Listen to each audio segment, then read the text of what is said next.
Joining us now is Sara Wiles, the ICU nurse who was there in the store when the gunman entered, and then Sara rushed to help some of the victims. Sara, thank you so much for joining us. First of all, I just want to say we're so glad that you were safe, and let me say that our hearts are with everyone there in your community, and you must be in a state of shock. It's surreal for me. For the victims, I can only imagine it's devastating. Fortunately, we're a very tight-knit community, so we'll be blessed in this fact that we're all going to rally around these victims, and especially the King family. We will all be here for them. Absolutely. And you were in the produce department when the gunman opened fire. Tell us what happened and how you managed to keep yourself safe.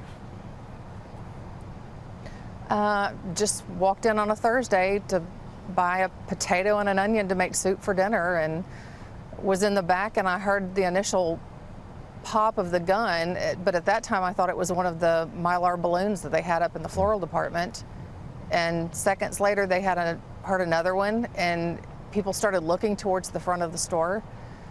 A couple of seconds later, I assume, there were 3 rapid fire shots, and at that point I knew it wasn't a balloon and just started running, ran to the meat department. One of the Kroger employees was directing us to the back hallway where they have the stock rooms, and ran into 2 other women, and the 3 of us ran together, and we made ourselves a hiding space, and we hid in that area until we could hear things start to settle down. We did hear the shooter in the back walking up and down the hall shooting. When I got to a point where I felt we were at least tucked away enough, I did call my husband, and he could hear the gunshots as well. So we just hid there until we could sense that things had gotten better. And as some police officers were walking by, we made our whereabouts known, and they escorted us out to the back, where we ran into several of the shooting victims in the back. It's frightening to even imagine what you've gone through. And after the police got you out of the freezer, they led you to safety. What did you see at the scene?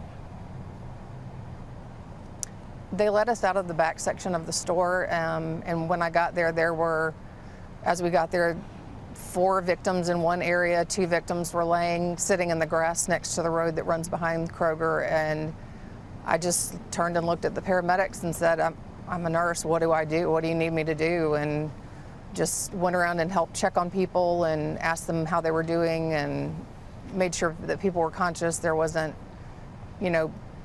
more bleeding going on, those kinds of things. And most of the credit has to go to the Kroger employees and to our first responders. Everybody says when they've seen this scenario that it never happens in my community. I can tell you that's true, living here for 33 years.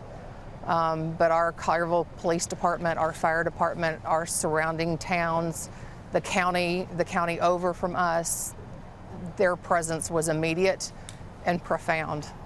Absolutely. It could have been a whole lot worse had it been a weekend, but it was just a typical Thursday morning, Thursday afternoon. Well, we're happy it wasn't a lot worse than it's already devastating for what it was. And thankfully, Sara, you were there to help. And again, our hearts and prayers go out to you and everyone there in Collierville. We want to thank you so much for speaking with us this morning. We really appreciate your time. Thank you. You're welcome, and please pray for the families involved. We absolutely will. Thank you. Well, hey there, GMA fans. Robin Roberts here. Thanks for checking out our YouTube channel. Lots of great stuff here. So go on, click the subscribe button right over here to get more of awesome videos and content from GMA every day, anytime. We thank you for watching, and we'll see you in the morning on GMA.